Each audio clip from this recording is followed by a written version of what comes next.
중국 어선을 포격하더니 한국 정부도 알았나.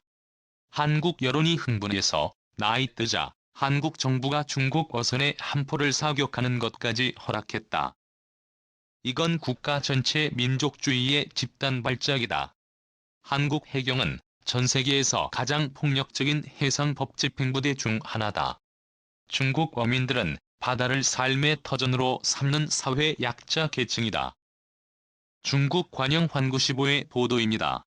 환구시보의 보도에 따르면 불쌍한 중국인 어부들을 상대로 한국 해경의 함포를 사격하며 무자비하게 공격했다는 것이라며 한국 정부가 중국 어선에 함포를 쏘는 걸 허락하는 건 한중 해상업 분쟁을 양국 간 정치적 충돌로 비화시키는 것이다라며 실제로 그런 상황이 발생한다면 한국이 얼마나 커다란 대가를 치를지를 한국 정부 관료들은 생각해봤는 것이라며 중국이 한국에 복수하겠다는 뜻까지 내비쳤습니다.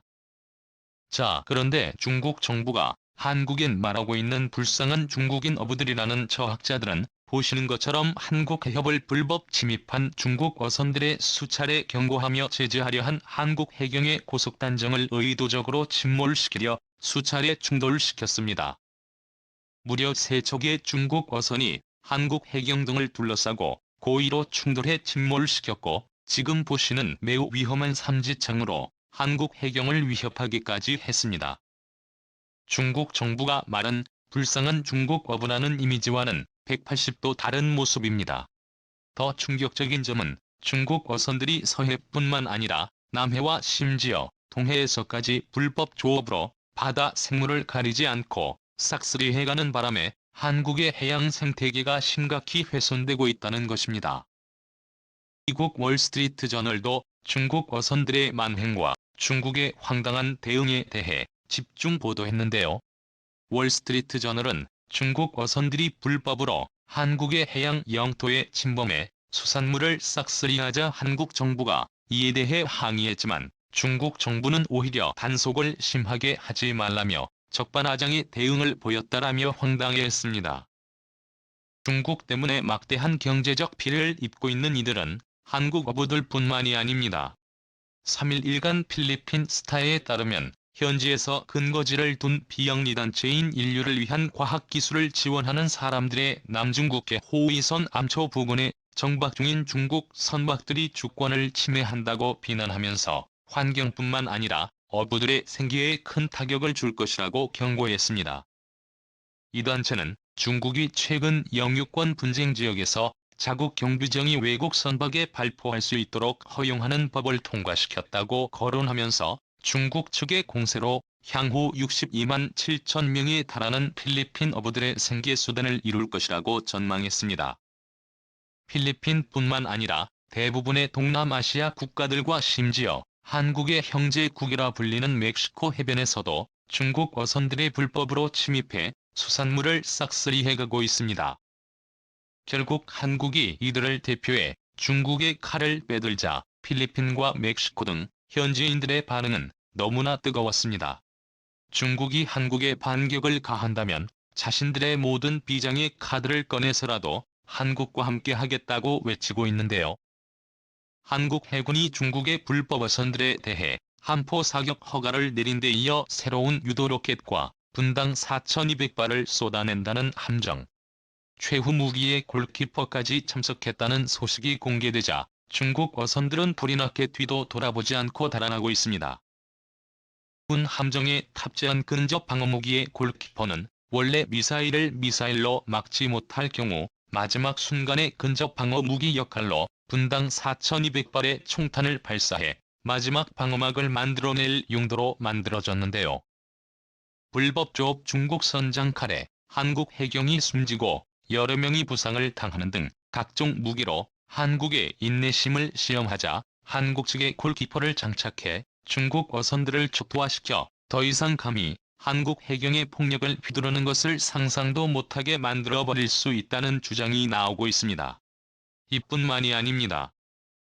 한국의 LIG 넥스1이 만든 최첨단 방어무기 체계에 쓰여있던 플레이어스2를 한국 해군이 도입하고 전 세계가 극찬한 한국의 유도무기 예비공 130mm 유도 로켓 표룡까지 장착한다는 소식이 전해지자 중국 정부는 크게 흥분하기 시작했습니다.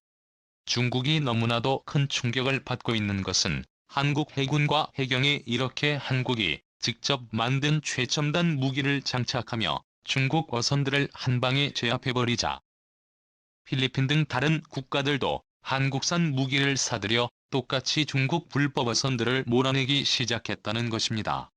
필리핀은 중국 저지용으로 한국 해군 3종 세트를 구입하겠다라고 선포했는데요. 필리핀 국민들은 한국보다 중국에 더 큰 피해를 입고 있었습니다.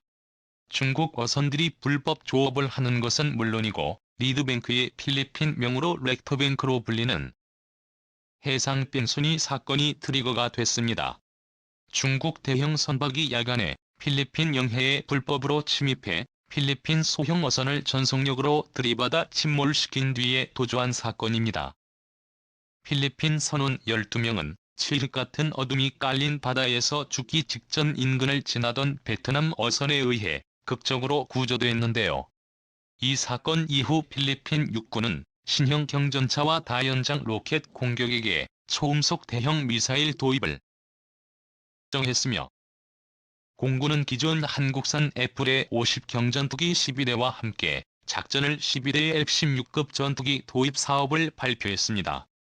가장 주목할 만한 부분은 해군력 증강인데 2018년을 목표로 무에서 유를 창조하는 수준의 대규모 해군력 건설 계획을 내놓았습니다. 현재 필리핀 해군력은 그야말로 참담한 수준입니다. 필리핀 해군에는 1000톤이 넘는 수상 전투함이 2곳 총뿐입니다. 최근 우리나라 현대중공업으로부터 2척의 2800톤급 호위함 호세리지급을 도입하기는 했지만 예상 탓에 옵션이 없는 깡통으로 구매를 해 호위함에는 대함 미사일조차 달려있지 않습니다.